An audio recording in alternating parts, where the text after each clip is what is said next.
But they had a parking pass that they allowed me to use. So I actually didn't have to pay for room, board, or parking.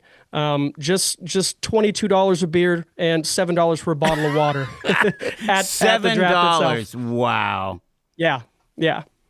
But my lived experience, Pittsburgh was awesome. They did a great job. This is the third draft I've been to in person. I went to the one in Philadelphia in 2017, the first one they did outside of Radio City in New York City. Philly was awesome. I went to Cleveland in 2020, the COVID draft. I thought Cleveland did a great job despite, the COVID procedures.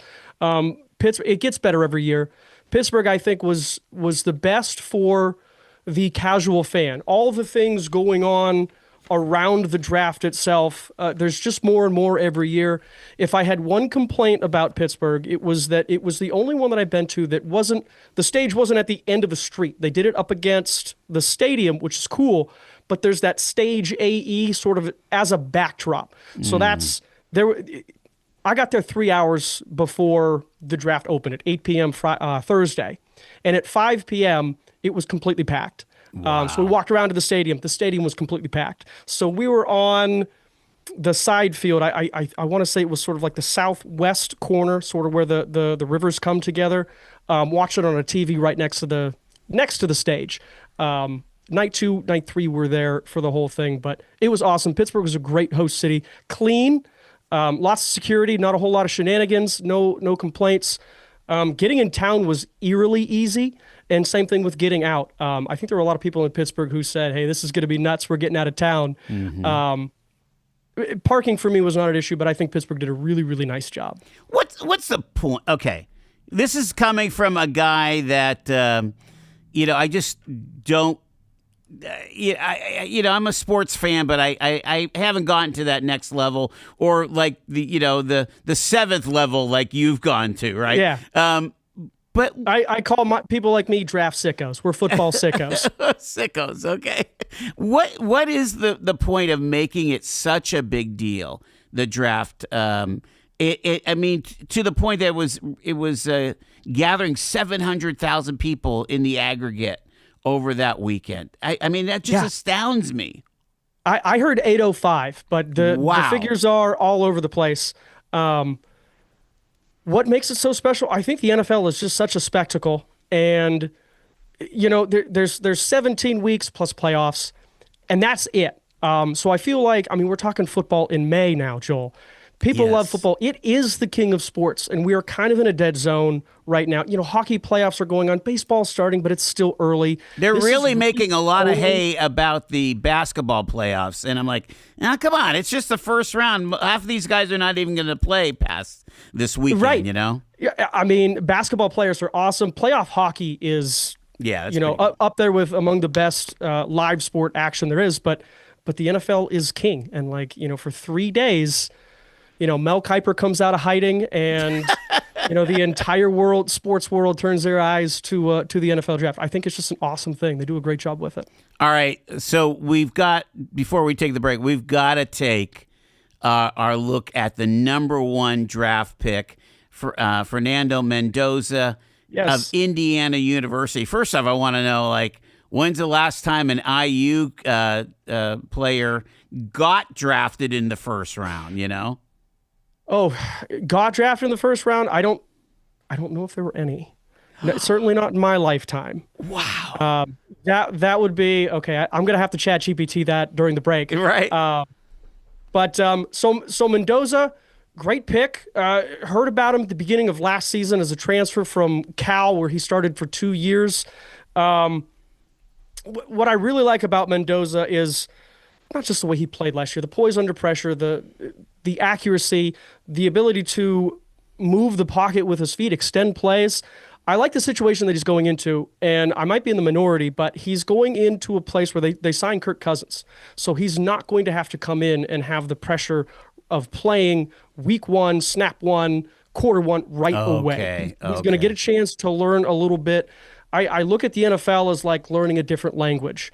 If you're going to Japan, I don't speak Japanese.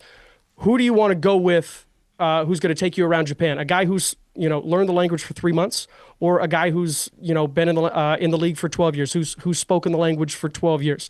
Let's learn from that guy a little bit. Learn the language of the NFL because it is a different animal. He's going to have to learn how to play under center. He's going to have to learn the play action game where you actually turn your back to the line of scrimmage.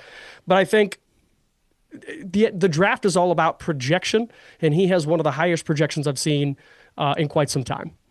My understanding is that the Raiders basically started picking free agents and doing signings to build a team around Mendoza. Is that kind 100%. Of unheard of? No, I don't think so at all. Each of the last couple of years, typically, it's not all the time, but typically when a quarterback is the number one pick, we knew Mendoza was going to be the pick 3-4 months ago. Yeah. Like Cam Ward and the Titans last year, there was no doubt who the number one pick was going to be. I think the Raiders have gone against the grain in that they've done a really good job of specifically tailoring the team to him. But that is to say that when you're picking number one, you really should try to aim to build your team around that player because he has the highest value. All first-round picks, you have 4-year contracts, but you have that 5th-year option, so you get him in your club, in your language, in your system for 5 years. So it really behooves any club, any franchise to build around that player to maximize their potential success. Let's do some NFL history because I'm talking to the right guy here. When you think about the most consequential quarterbacks, let's say the last 20 years, I think about Peyton Manning. Was he a first-round pick? Round 1, pick 1. Okay. So, again, more than likely, Indianapolis built a team around Peyton, right? Absolutely. And they did the same thing around Andrew Luck more recently. I think that was 2012. Peyton Manning was 98. Wow. Okay, that's over 20 years ago. Not quite 30, that's but yeah. 30 years ago. Oh, my word. So Andrew Luck. What about Josh Allen? Was he a Bills pick? He was. I believe he was the 7th overall pick. He was a top 10 pick. I want to say 7th. He was in the first round.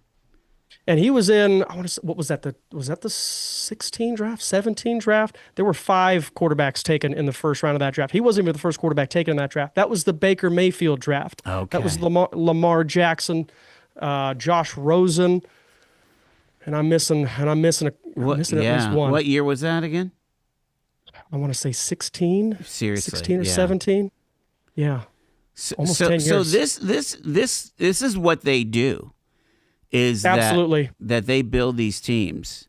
So the draft, especially in the higher rounds, first round specifically, is all about value. Not so much who's the best football player right now, but who has the potential to be the best football player at the most impactful positions. Defensive end, corner, offensive tackle, quarterback are probably your highest value positions. So those guys, even though he may not be the 21st best player in the draft, you take a tackle at 21 because by round 2, the tackles are gone. Gotcha. That makes sense. All right. So you like Fernando Mendoza's poise? Yes. Certainly he was impacted by the coaching at that place. Indiana to go from worst to first is one of these remarkable stories in sports, Absolutely. And they put him in a good position too. So a lot of coming from college to the NFL, a part of the scouting process is figuring out what they did in college that made them so successful and how can you replicate that in the NFL. And part of that is like, what did they not do in college that they're going to have to do at the next level? So like I said, playing the game from under center, have to be able to do that in the NFL. Not all the guys in college play in systems that go under center. We've seen, undersized quarterbacks. You're talking about versus shotgun or some other correct. way. Right, okay. Shotgun pistol, just where you're standing back, you never have to turn your back to the defense. The play action game in the NFL is so different. That you have guys who throw for 5,000 yards in college and they do absolutely nothing in the NFL because they can't play under center. They can't roll out. They can't hold the ball for more than 3 seconds. So they can't process. If you're just throwing the ball sideways and you complete 90% of your passes, you're not really going to be able to get away with that in the NFL. So Mendoza had all the physical tools at Cal And then he gets to Indiana, and they put a good offensive line around him. They give him a good plan. He's got a pair of running backs that got drafted, 2 receivers that got drafted. One of his tight ends got drafted. So they put talent around him, and then he was just so darn efficient.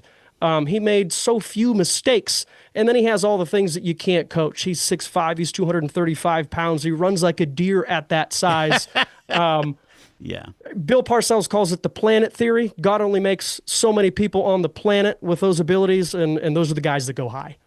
We're talking to Paul Adamczak. We're talking about the NFL draft here, a week later, and the aftermath. We talked about the number 1 pick. Now we're going to talk about our 3 main local teams here, but we've got to take a break first. 4:18, it's Talk Erie and the Joel Natale Show.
Let's talk Erie and the Joel Natale Show.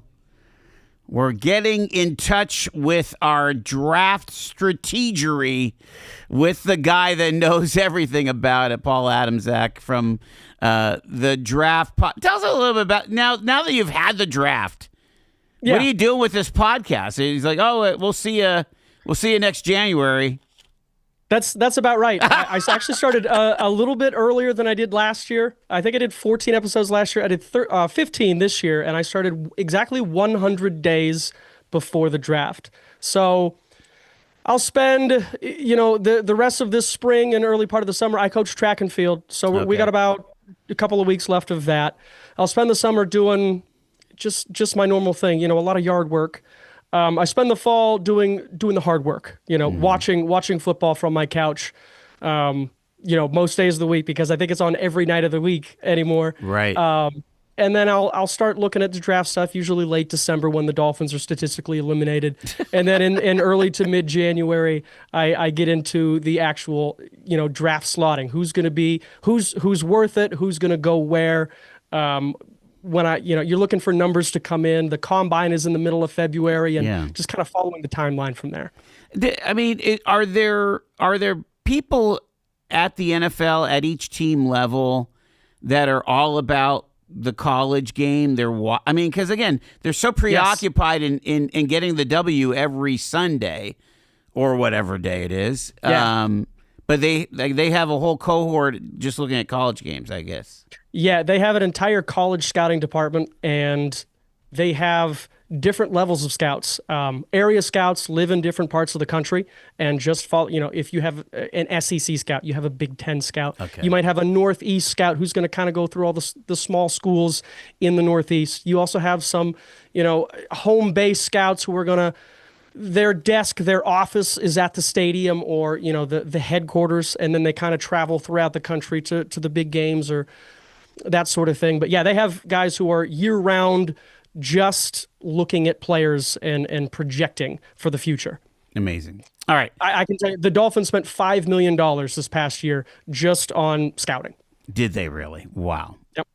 Of course, we're not going to talk about the Dolphins. Let's start with let's start with the team that has probably again the best chance of the three locals to get back deep into the playoffs. And in my opinion, that's the Buffalo Bills. Is that accurate? No doubt. Absolutely. All right. So when the Bills are in this situation, they got their franchise quarterback. They're so close to hitting the show every year, yet they can't seem to punch it through. What are they looking for, and what'd they get? So if you watch the Bills last year, as I had to do twice because they play my Dolphins every year twice, and they usually beat the crap out of them. Yeah. Their bugaboo this year was the defense, and they kind of fell apart at the seams. Injuries are a part of the game. They hit every team differently. I think the Bills were definitely hit hardest on that side of the ball this year. They addressed that. I want to say 7 picks. 1, 2, 3, 4, 5, 6. 6 picks on the defensive side of the ball. Their first pick was the Clemson edge, T.J. Parker. If you knew Parker before the season, probably a top 15 look or had the hype of a top 15 pick. Didn't have the greatest season. Clemson, I don't know what happened to Clemson. They had a whole lot of talent. It should have been first round valuable, but they picked T.J. Parker with the 3rd pick of the 2nd round. Go ahead. I ask you, it's T.J. Parker, right? What's an edge? That's a new position for me. Yes. Yeah, so edge is kind of what they used to call defensive end, but as teams become more hybrid, he's just the last man on the who plays on the line of scrimmage. So it could be your traditional 4-3 defensive end, hand in the dirt, or your 34 outside linebacker who's going to be still mugged up to the line of scrimmage, but he's going to play basically without a hand on the ground. So okay, and is his goal? Is he like a? Is he going after the quarterback? Is that his role, or is it just guarding against the run? What do they tend to do? So ideally, you're good at both, and it kind of depends on the system and what defensive philosophy, how you're playing. High picks need to be good run defenders with pass rush upside. Okay. I think TJ Parker is probably a better pass rush specialist right now than run defender, but he's a good run defender. So that's why he went in the early part of the 2nd round, but he didn't have the stats to go, as a top 20 pick this year. So the Bills didn't have a 1st round pick, huh? They did, and there's kind of competing. They were slotted to pick 28th.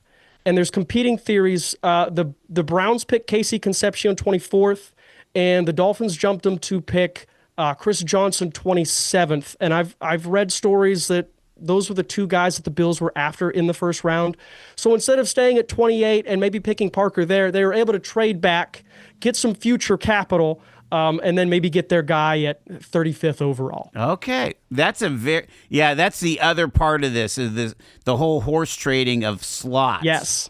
Pretty remarkable. Absolutely. All right, who else did you like from the Bills? So Davison Igbinason was their second round pick. They took him at the 62nd pick of the second round. Ohio State defensive back, great length. He was the most flagged defensive back in the country 2 years ago, but he cleaned that up a little bit this past season. I think the Bills' secondary was probably their biggest weakness, so I like that they addressed that there. My favorite part of the Bills draft were in the middle rounds. I think they did a really nice job. They picked up Skylar Bell from UConn, a wide receiver in the fourth round. I like Jalen Kilgore out of South Carolina. They're going to list him as defensive back. He's a safety with the ability to play a little nickel corner. And then they took Zane Durant with the 41st pick of the fifth round from Penn State. A little bit undersized defensive tackle, but he's going to be a third down pass rush specialist. Really, really athletic guy for 290 pounds. Amazing. And so you feel like the Bills had a good draft? I did. And another name I didn't mention was Caleb Elam's-Orr, a linebacker out of TCU, who was one of the guys I spotlighted in the last episode of my podcast, best day 3 picks. So I thought the Bills, even though the top end wasn't outstanding, it wasn't bad, I thought they did really, really good in the meat of the draft in the middle rounds. Okay, so again, tell me about how they will navigate. How many of these guys will start? How many of them will be on the bench? How does that usually work on the draft? Anymore, it's hard to say starters versus, I call them contributors, because if a guy plays the first snap or doesn't play the first snap of the game and then he plays the rest of the game, he's not technically a starter, but he's your main player. I think a lot of these guys are usable pieces. I think Caleb Elam's-Orr, he's not a 3-down linebacker, but you can really use him on first and second down to stop the run. He's a guy that plays like a bullet train downhill. He's not going to help you much in coverage, but I think is a really good run defender. TJ Parker may be the most starter caliber player, but again, Zane Durant, he's going to be a situational player that I think will help you this year. I think Jalen Kilgore will get more playing time than most people might think. Skylar Bell is going to contribute on offense as well. Paul Adamczak's our guest. We're talking about the draft. There's the Bills. We'll get to the Steelers and the Browns in just a bit, but news is next here on Talk Erie.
Good afternoon to you. It is 4:34. Talk Erie and the Joel Natale Show, live from our Kingdom Financial Group studio here, talking sports ball, the NFL draft, doing an absolute review of how our local teams did. Paul Adamczak from the Draft Podcast is our expert on the Zoom. And Paul, we're able to look at the Bills. Is there anything else there that you're looking at? Do you think that these picks are going to shore up some of the limitations that the Bills have had, maybe to the point of maybe getting them to that Super Bowl this year? What do you think? I don't know if there's any single player from this draft class that, puts them over the top, but they didn't waste the draft. They didn't get worse. They definitely got better. They filled some holes. Awesome. All right, let's go. We'll save the Steelers because that most people are Steelers fans. So we'll go to the Browns next. Again, man, oh man, you mentioned Baker Mayfield, and like my heart just sinks that that he was a top draft pick at the time. Browns probably had their franchise quarterback for reals, and then they just blew it with the whole Watson scenario. I agree. That was ownership's decision. So we put that all on Jimmy Haslam. No doubt. All right. So what were the Browns seeking to do, and what did they actually accomplish with the draft? Well, I think the Browns' two biggest needs going in were offensive tackle and wide receiver. The Browns were stout, very, very good defensively last year, and just the opposite on the offensive side of the ball. So they really needed to improve the offense, and I think they did that in leaps and bounds. I don't know if they had the best draft, but I put them in the top three. Andrew Berry, I will say, drafting for his job each of the last two seasons has absolutely knocked it out of the park. The top 4 or 5 selections they made last year, immediate impact, long-term players, going to be very, very good with the Browns for a long time. This year, I think they have a chance to do the same thing. The Browns went in with the 6th overall pick. They traded down. The Chiefs traded up to take the number 1 corner in the draft, Mansour Delane. So the Browns traded down to the 9th spot. They took the first offensive tackle, high-value position, and they took Spencer Fano, the right tackle out of the University of Utah. He played on the right side this last season and the season before. He was a left tackle before. When he went to the Senior Bowl, he measured, his arms are a little bit short for the left tackle spot. You want to see 33-inch plus. He's at 32.5. So the measurables aren't ideal. At the Senior Bowl, they had him try interior offensive line. He can snap the football. So on the podcast, I projected him as an all-pro center. He's a very, very good offensive lineman. A lot of pressure rate of 1.1% last season. That was top 3 in the country for tackles. According to Todd Monken, they're going to give him an opportunity to start on the left side of the offensive line. They have DeJuan Jones there now, a massive tackle they took out of Ohio State a couple of years ago, who just hasn't able to stay healthy. So I think Fano is going to get a shot at left tackle. We'll see how that goes. I think with the Fano pick, you look at it as he might play tackle, but absolute worst case scenario, he's an all-pro guard or center. So I think that was a great pick. Then their next 2 selections were wide receivers. At 24, they took Casey Concepcion, my favorite receiver in the draft out of Texas A&M. He's going to catch 100 balls for him this year, whether he plays on the inside or the outside. I think he's just a special, special player. A little bit undersized, perhaps, for the NFL. As far as, X receivers go, the number 1 guy. But then they went and took Denzel Boston, 6'3", 215 pounds. You could play him on the outside. And I just think the addition of Concepcion and Boston into that room that includes Jerry Jeudy and Harold Fannin, one of their picks last year, all of a sudden, whether it's Shedeur Sanders or, as Mary Kay Cabot is reporting, Deshaun Watson back from the dead and in the mix for the starting quarterback position. Okay, push me over with a feather. Oh my gosh! I know. That just came out earlier this week. I'm as surprised as you are. I think they did a really good job shoring up the the playmakers in that room. Other notable picks, I think, Emmanuel McNeil Warren. They called him the torpedo from Toledo. Oversized safety. Yeah. Unbelievable player. He's going to be a box, a strong safety, ability to play some nickel. And then Austin Barber, the tackle they took in the 3rd round, actually has better measurables lengthwise to play that tackle position. If it's me, I think long-term Barber ends up as your left tackle and they move Fano inside to either guard or center. But I think the Browns got better. Wow. Wow. All right. I got to ask you about Sanders because, again, we'll take the Watson thing with a little bit of grain of salt, but maybe that's the thing.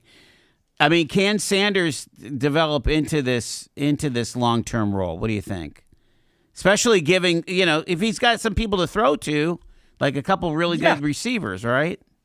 Yeah, I mean, the physical ability is there. The question mark with Sanders has always been, does he have it between the ears? And it's not, can he understand, but it's the processing speed.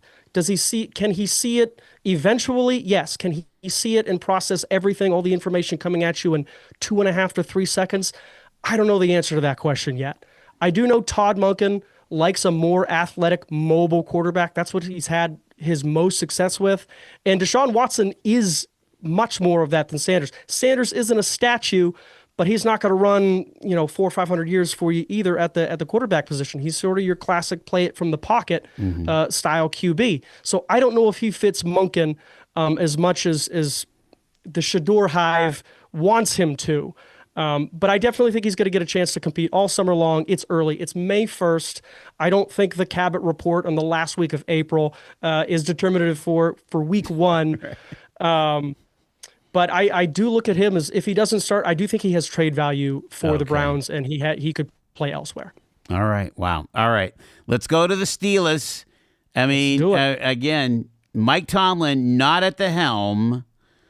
Yes. But the draft is generally a GM role, correct? Correct. Not in all places, but certainly for the Pittsburgh Steelers, yes. Omar Khan is the man with the phone making the decisions. All right. What do you like? What didn't you like? Well, first off, what did they need? Yeah. So the Steelers, they needed quite a bit. They were... There's a lot of people that were disappointed in the Steelers' first round. I mean, that was the overwhelming hit that I got, Well, I think that might have been the story of the first night. Was they were on the phone with the Biletnikoff Award winner, Micaiah Lemon out of USC, and then the Philadelphia Eagles jumped him and selected him 20th overall. They traded with, I think it was the Cowboys. I am here to allay the feelings and fears of Steelers Nation. They ended up taking Max Iannachor, the tackle from Arizona State. Love the story, love the player. Came from Nigeria to play basketball and soccer. He was at a small school in California when the basketball coach said, "Hey, have you ever tried football?" They put a set of shoulder pads on him. He ends up going to Arizona State, bringing him with him, and he starts at tackle there. 2 of the 3 years he plays at Arizona State. I think he is a Teron Armstead level athlete. And again, we go back to the planet theory. God doesn't make too many human beings at that size with the feet and the movement ability of Iannachor. And I think my favorite thing about him, I watch him at the Senior Bowl. I watch the practices. I'm a football sicko. My favorite thing about him, beyond the movement, beyond the length, beyond the position value for Pittsburgh, he's mean, man. He is a nasty, nasty dude. Every rep, it seemed like, he's the guy who wants to get the last shove in. I don't know if there were any players who had to have coaches come and break up, the one-on-ones more than whoever Iannachor was going against defensive end-wise. So I love that he plays with a mean streak. I love that the ceiling is unlimited. I still think he has a high floor just because of the measurables, but the ceiling is that of I'm trying to think of his name, from the Philadelphia Eagles. They took him in the 7th round, Jordan Mailata, who hadn't played a whole lot of football, but now he's an all-pro because he doesn't know what he doesn't know. And you can coach the game of football. You can't coach 6'7", 320 with that movement skill. Wow. So I love it. And I think the news coming out this week or early last week that Broderick Jones has suffered a setback. So there's an opening at tackle. So I think you're going to have Iannachor on one side, and then your first-round pick from a couple of years ago, Troy Fautanu from Washington, going to be your bookend tackles. And I think the Steelers are in really great position with those 2 guys. Amazing. All right. Who else did they grab, and what's it looking like? Jeremy Bernard was their next pick in the 2nd round. No flash, but he's all substance. I think he's going to play early. He fits with what they needed They signed Michael Pittman. Obviously, they still have DK Metcalf, so those are going to be your two outside receivers. Jeremy Bernard is just going to come in and catch 50 footballs over the middle from Alabama. Then perhaps the most talked about pick, even more so than the first round pick, Drew Aller from Penn State. They took him in the third round, the 76th overall pick. Another guy that God doesn't make too many 6'5" QBs with that kind of arm strength, with that kind of experience at the college level. Suffered the ankle injury this year, so a broken bone is 6 weeks. He should be ready to go by training camp, no problem. The trouble with Aller was he started 3 years at Penn State. I don't think he ever got any better. He was as good as a 19-year-old sophomore as he is now as a 21, 22-year-old senior. So I trust McCarthy to come in. I think the footwork was the issue. No one ever accused James Franklin of being able to develop quarterbacks. So I think being in a better situation, being in a better quarterback room, Howard is there, and obviously Aaron Rodgers they would like to have back. I think it's a good situation at Aller to sit in, and then really the highest ceiling of any quarterback in this draft, and I'm including Mendoza. Wow. Yeah. That's incredible. Absolutely. So you're really bullish on this guy. Wow. I've seen every snap of Aller's career. If you went into last season, the talk was he could have been round 1, pick 1. Nobody knew Fernando Mendoza's name. Yeah. It was Aller has all the physical upside in the world. Can he put it together? And he just never did. But once again, you're looking at a Josh Allen level, physically capable individual that just hasn't quite figured out the footwork. It was a down-to-down thing with him. On first down, he's incredible. And on second down, you're going, what the heck was that? Yeah. So it's, the highs and lows, the ebbs and flows of the quarterback position, which is the only position, or I should say, probably the most important position that you don't want to see that from. So I love the Aller pick. I love that he's going to have the ability to compete, but not have any expectation to start right out of the gate. Anybody else on the Steelers that you thought they did well with? Because boy, did they get beat up!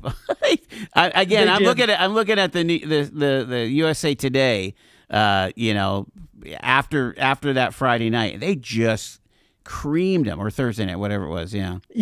No, I like the Gennings-Dunker pick on day 2, round 3. He played tackle at Iowa. He's going to slide inside. I think he starts at that left guard spot that's open after C. Muialu, or however you pronounce his name. He's no longer with Pittsburgh.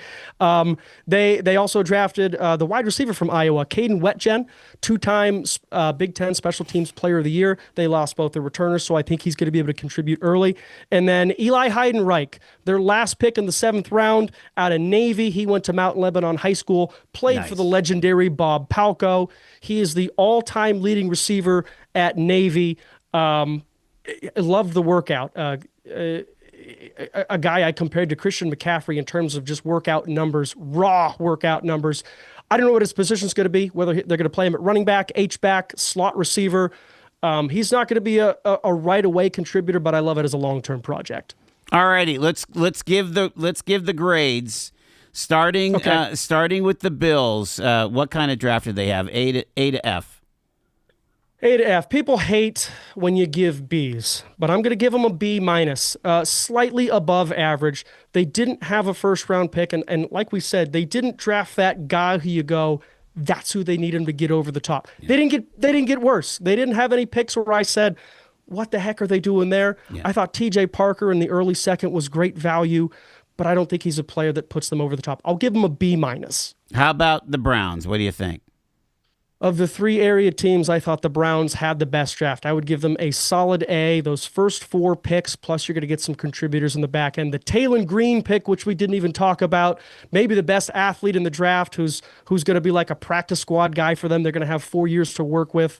A 99th percentile athlete at the quarterback position. I thought the Browns did awesome. And the Steelers. The Steelers, I'm not going to give them an A, but I'll give them a B+. I think they did better than the Bills. I love the Hianachor pick. I love the Jeremy Bernard pick, and I love the Dunker pick. I thought they got at least 3 starters in this draft.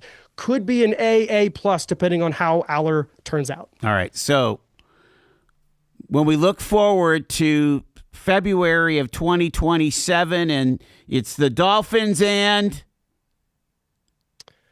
The Arizona Cardinals. Battling for the first Super overall Bowl? pick.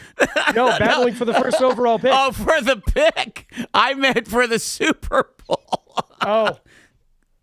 Not a chance for the Dolphins, huh? Not a chance. Not unless everybody else gets injured. Right. No. I like the Malik Willis pickup. I think if you're going to be bad, you should at least be fun to watch. That's my Dolphins prediction for this year.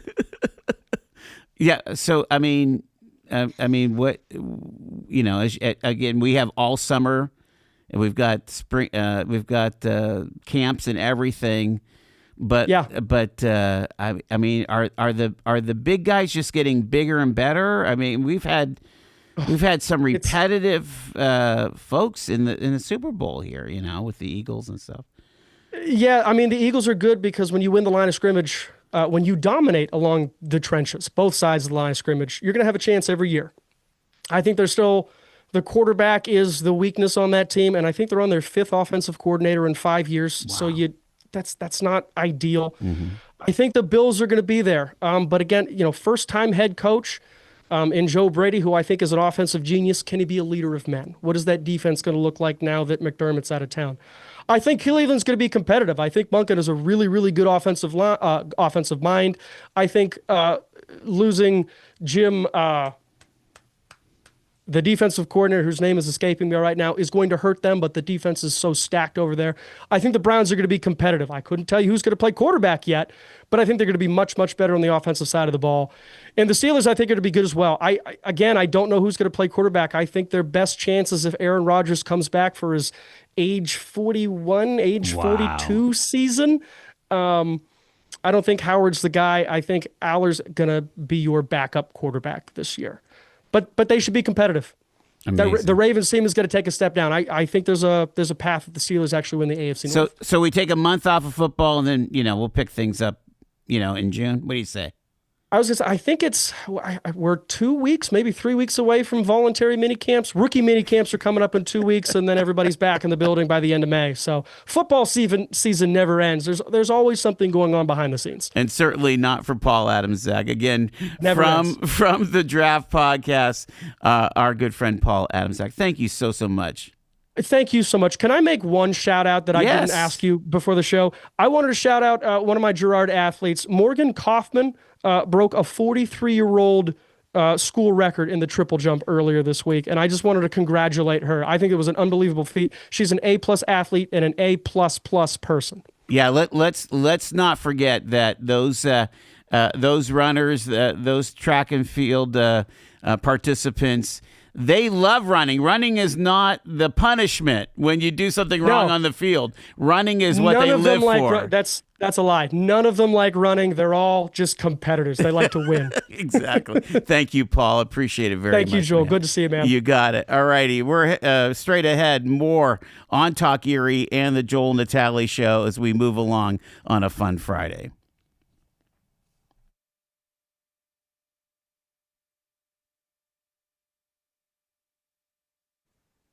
Thank you, sir. Appreciate it, buddy. Oh, man, thank you. I hope you got out of it what you're looking for. Oh, absolutely. And my laptop is about to lose battery, so it was perfect timing. Perfect. All right, man. Good to talk to you. See Have you a great later. weekend. Talk to you too. soon. Bye-bye. Bye-bye.